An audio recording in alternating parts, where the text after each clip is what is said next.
everybody, my name is Elisa. Welcome to my channel. If you have never been here before, this channel is all about me making my dream wardrobe from scratch, or at least that's how it started out. Over the last couple of years, I have tried new things, I've developed my content, and I also started selling my sewing patterns on Etsy this year, which I'm very proud of.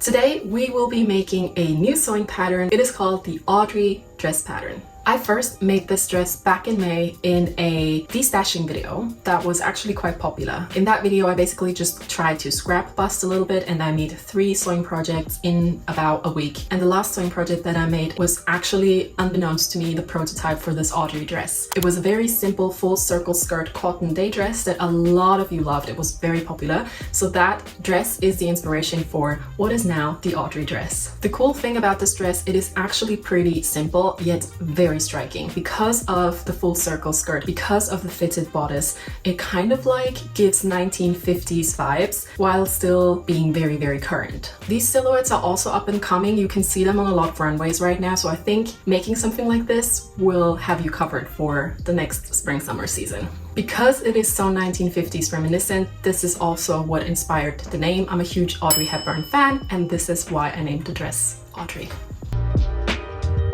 The dress features a angled, curved French dart in the bust area, which is something that I've played around with for quite a while. The first time I actually used this was in a Vampire's Wife dress that I made last year. And the cool thing about these darts is that they allow you to end up with a very, very fitted bodice without actually having to do much. The dress also comes with pockets, like I said, a full circle skirt that you could either have in a full length, midi, or mini, but you could also substitute the full circle skirt for a half circle skirt, which is included in the pattern, and I show you in the pattern how to cut the pieces to end up with one or the other. The pattern also includes a piece for ruffled straps that could become simple straps, or you could scrap those all together and just add some spaghettis. The dress comes in sizes extra small to 3XL European. The pattern generally consists of 5 pieces, which is the front bodice piece, which you would cut on the fold, the back bodice piece, the pocket pieces, and it includes a 2-in-1 skirt piece that could either be the full circle skirt or the half circle skirt, like I just said.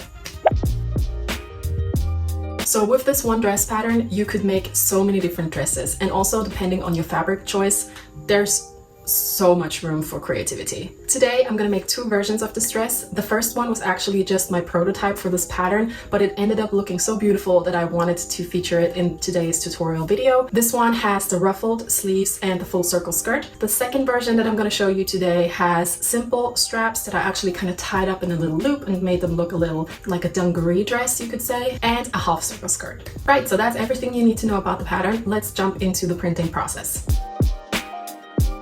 The sewing PDF comes in 3 different formats: A4, A0, and US letter. So with the A4 or the US letter, you could print the pattern at home. With the A0, you could just pop into a copy shop and get it printed there if you don't want to mess around with the assembly process of all of the pages. However, I added a few nifty little tricks to the A4 and US letter sewing PDFs to make it easier for you to actually assemble the sewing pattern. The first thing that you want to look out for is the reference square on the explainer page, which is on all 3 sewing PDFs. This one is supposed to be 2 by 2 centimeters, so it is important that if you have a printer like me, you can choose how you want to scale the print, and it needs to be 100% to make sure that your pattern is to the right scale. I also included a number puzzle system in the corners of each of the pages, so if you find the 4 corresponding numbers and put them together, you will have a nice big chunk of your pattern done, and you just continue to do that until you have the whole thing completed.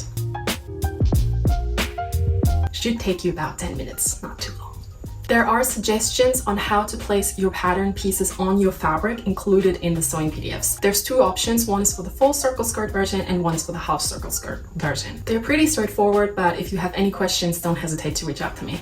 Also, please don't forget to first make a toile or a mock-up of this dress, because everybody is different and not every sewing pattern is gonna work for you right out of the box. So make sure you make a mock-up and make any adjustments before you actually work with your maybe very expensive shell fabric. The different sizes are shown in differently dashed lines on the PDF. However, I also added the actual sizes to the pieces, so you can see where you need to cut quite easily. Another important note is that the sewing pattern does not have seam allowance included. This is also written in the sewing PDFs. I just want to call it out again. I personally prefer not to have seam allowance included in my patterns because I like to vary depending on where in the pattern I am. I always add a little bit more in the center back and less around my neckline or my side seams. So this is up to preference, so seam allowance is not included. All right, so now let's get to sewing.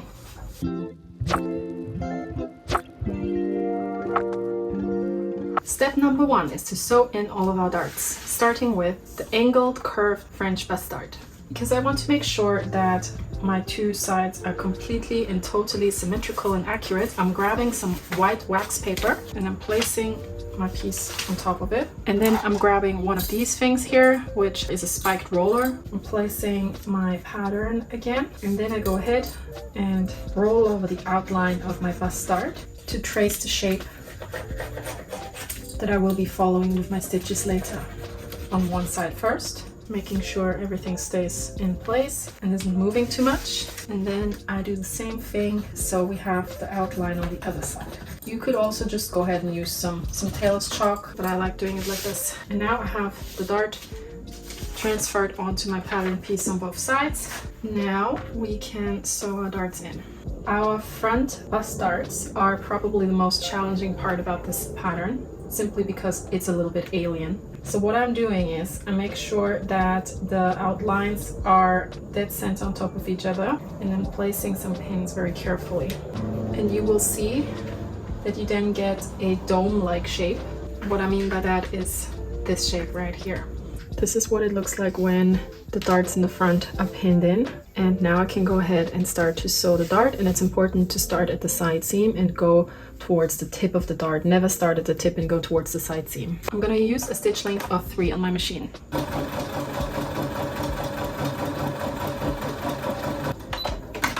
I'm also making a point of not back stitching at the end of my dart, but rather grabbing the 2 loose ends of my threads and tying them up. This is hopefully going to give me a bit of a flatter finish on the outside of the garment. Simply making 3 knots to make sure it's not coming undone.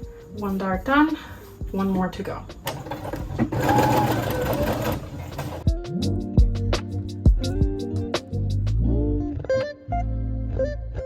When you get to pressing your bust darts, it's kind of important to move the piece as you go. So what I do is I start here at the side and I pull down the side seam to get a straight edge here. As I then go along, I start to find my way into the dart and I lift the rest of the piece. We kind of need to try and give the bust a rounded, nice curve.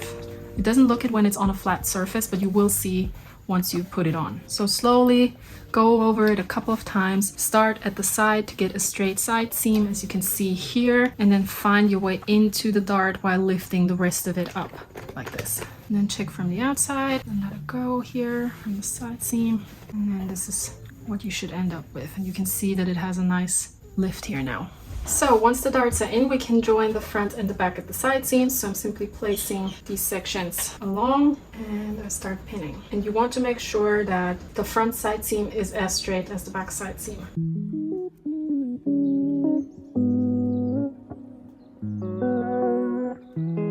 And now we can sew the side seams.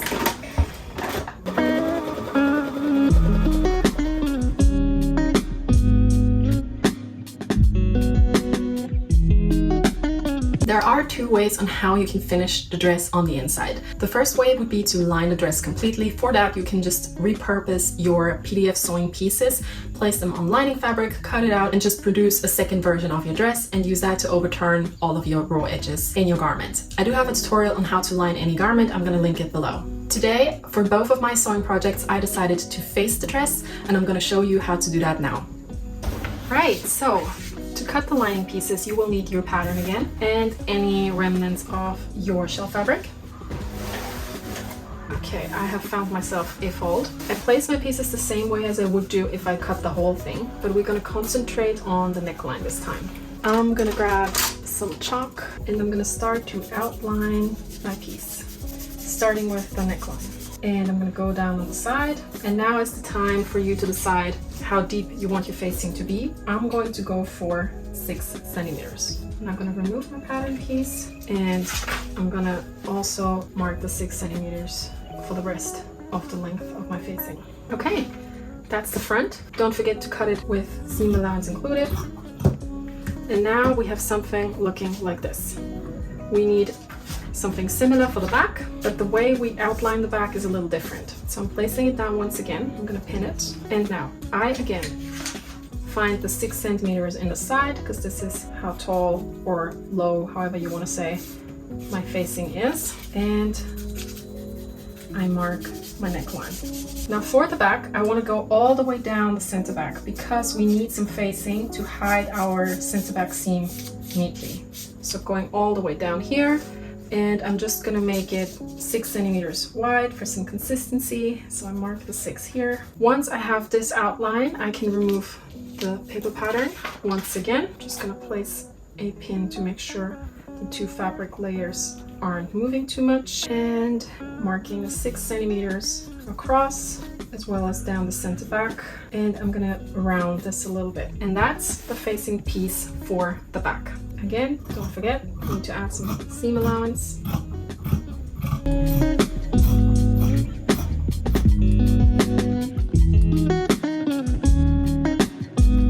we go. And these are our facing pieces. So now that we have this sussed out, we're just going to pin together the sides and sew them. So we now have the assembled bodice as well as the assembled facing. But before we can place the facing on the bodice, we actually need to sew our straps. Like I mentioned, there are 2 to 3 options for straps for this dress. 2 are included in the sewing pattern. You can have either a ruffled strap like in the red version of the dress, or you can have simple strap like in the denim polyester version of this dress. I'm going to show you how to do both now. This is the strap pattern piece. You actually have multiple options on how to go about this. Today, I'm going to give myself some very simple straps, and I'm going to utilize the pattern pieces in here. You can see that there is obviously a channel for an elastic in this pattern, but that is if you want to do the ruffled sleeves. Today, I'm not going to go for ruffled sleeves, so I'm going to disregard this. Instead, I'm very simply going to use these pieces and fold them like so, and I will sew and overturn them to give myself some very, very simple straps.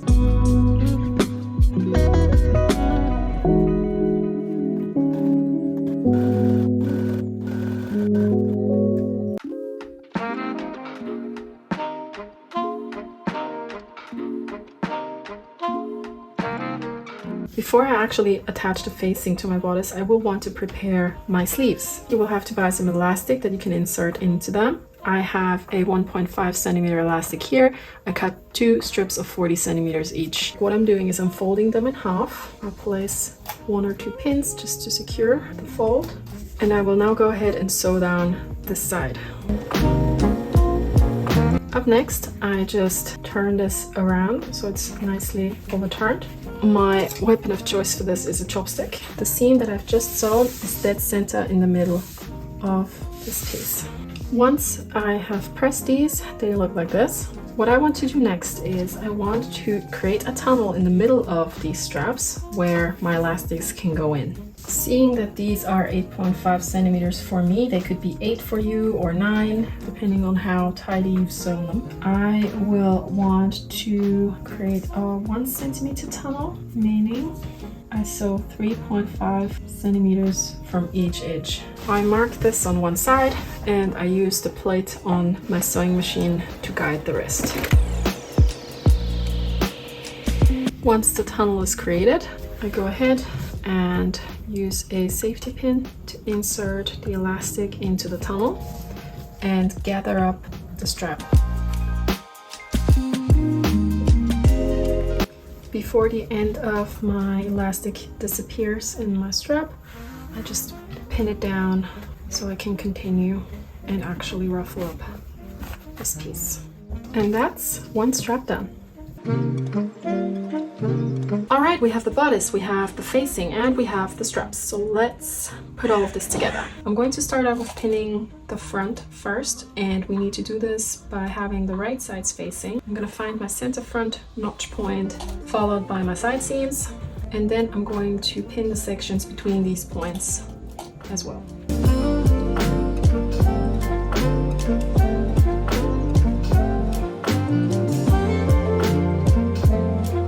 In the back sections, because of the way I'm doing my straps today, I'm going to find my strap placement notches, and then I'm going to pin my straps according to them, and I'll sandwich them in between the facing and the actual shell bodice. When you insert the straps, it's important to have them right sides facing down onto the right side of your front, and then fold them over like this, create this curve to continue this way. Don't do this because then you're gonna come out with a convoluted strap. Make sure you place it like this.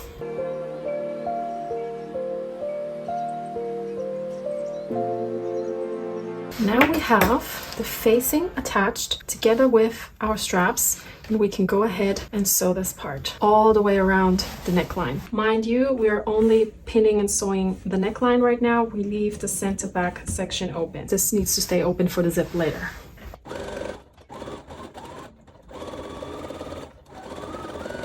Right, now this looks as such. I'm now gonna go ahead and understitch the seam allowance, and the way I do this is I lift up and I separate the facing and the bodice. I fold the seam allowance into the facing, and this is how I'm gonna top stitch from the other side.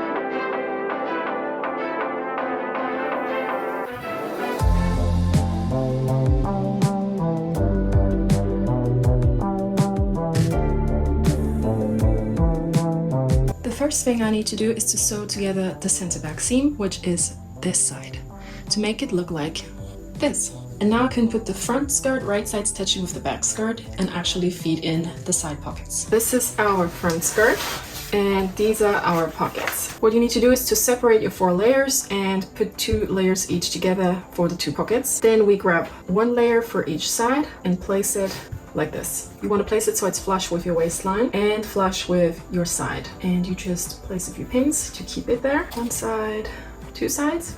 Now you sew this section here from the waistline down to the end of your pocket.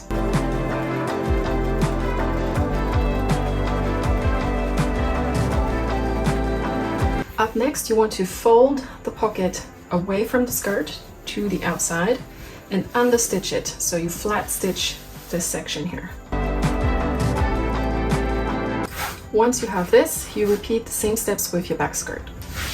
Now that both pieces look like this with their little ears out, you can grab your front skirt and place it right sides touching with the back skirt. Now you want to align your pockets to make them dead center on top of each other and pin down your side seam on both sides.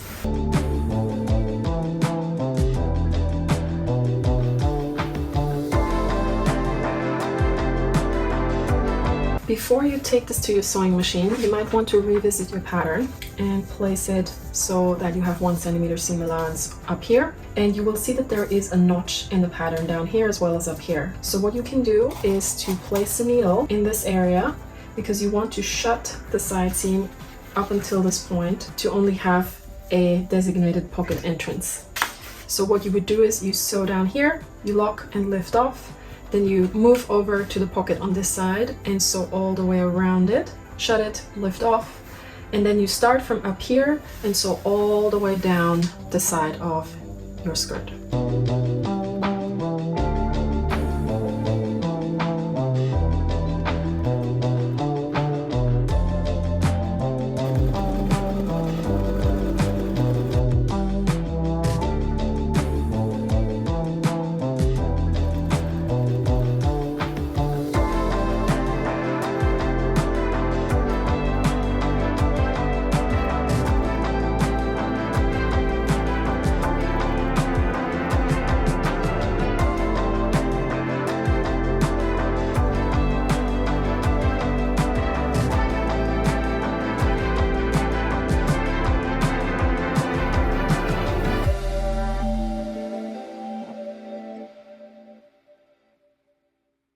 So this is what our bodice looks like when it's ready to be joined with the skirt. I went ahead and searched the lower edge of my facing just so that it is fray-free and looks nice and neat. Now what I'm gonna do, I'll place this right sides facing up, and I'll make sure that the facing and the straps and everything is folded away, so I just have easy access to my waistline down here. I go ahead and grab my skirt and start to open the center back up again. I have sewn this part with a stitch length of 5 before I then switched to 3.5 at the point where I know that my zipper is going to end. Now what we need to do is we need to find the center point of our center front skirt panel. Ideally you will have placed a notch there. I have not done that, so I have to do it now. I'm just folding it in half and I create a little notch so that I can identify where my center front is. The same applies to the bodice. I'm folding the bodice side seam to find the center front, and I place a little notch. So these notches now correspond. So what I do is the bodice is facing right side up, the skirt is facing right side up. I need to flop the bodice down like this to have the right side facing. And now I start to pin the waist seam together, starting from my center front notch point. Then I find my side seams and make sure those match up, and continue with the back and make sure the back matches. You want to make sure that your pockets are facing into the front of your dress, not into the back. So this would be incorrect. You want it to face the front because this is how you're going to reach into the pocket. And just make sure you pin it down so it's not moving around too much when you sew your waist. Once I've pinned all of this, make sure once again everything's right sides touching, not the other way around. I can go ahead and sew my waist.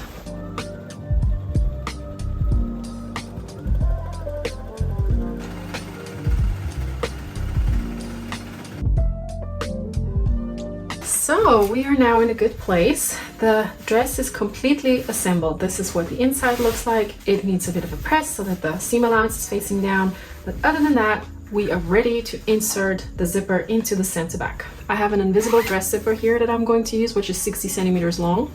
So to insert the zipper, I'm grabbing it and I'm placing it face down onto one side of my center back. And I make sure that I place it so that it is parallel and at an even distance from the raw edge of my center back. I used a seam allowance of 2 centimeters. As I've pinned down this first side, I'm gonna take this to my sewing machine and give it a basting stitch all the way down.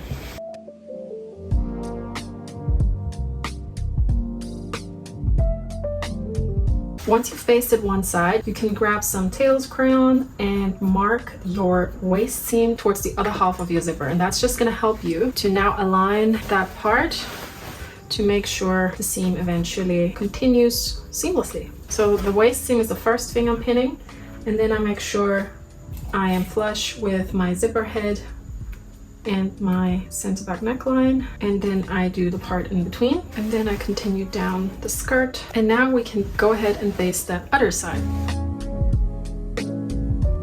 All right, so the zipper is now basted in and it looks like this now. Pretty visible, but we're going to change that.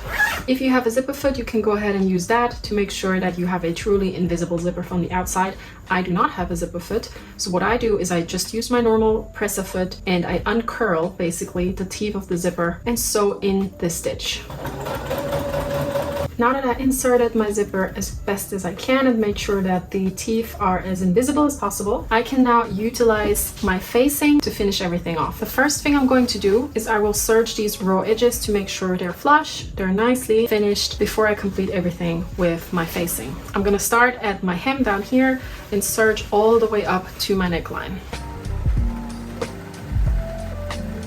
Now to complete the finishing here, we are going to utilize our facing and fold it over, basically inside out, to make sure the right side of the facing is facing the right side of our bodice. We're going to make sure that our center back neckline is pristinely folded, and we're now going to use the facing to neatly hide away the zipper band in the bodice area. Anything that reaches beyond our waistline, we can fold upwards like this to make sure the facing ends flush with the waist seam. I can now go ahead and sew this.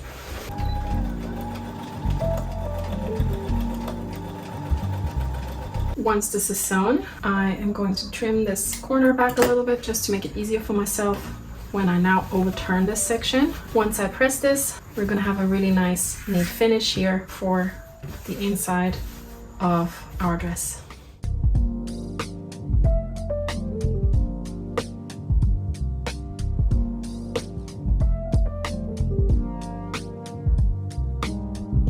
Depending on your fabric choice and how long and heavy your skirt is, it might be that on the bias for the full circle skirt version, your hem is going to start to stretch a little bit and like be longer in sections than in others. That happened to me with the red version of this dress. I'm going to show you a nifty trick on how to even out your hem and make it perfect.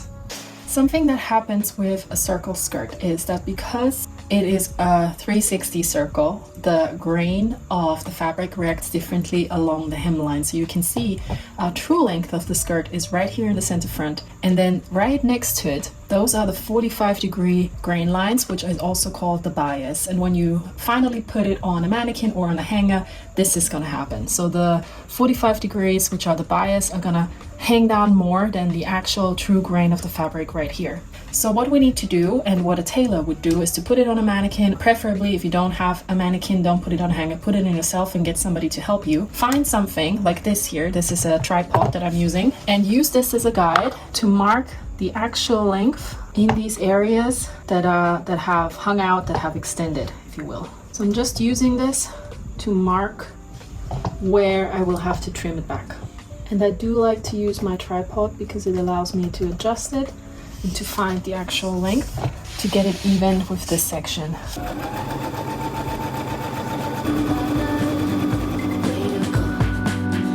Like a Roman without a goal. Let go. Tell us, baby, got this. Now, baby, got this. 'Cause when with you,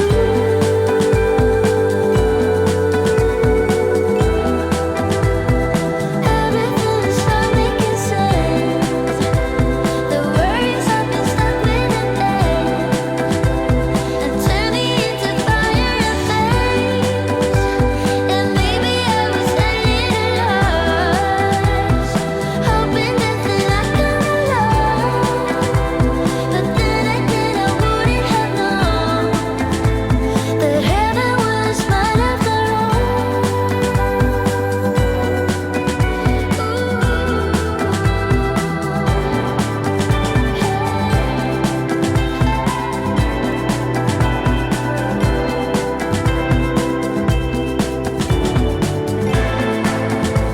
but we both know.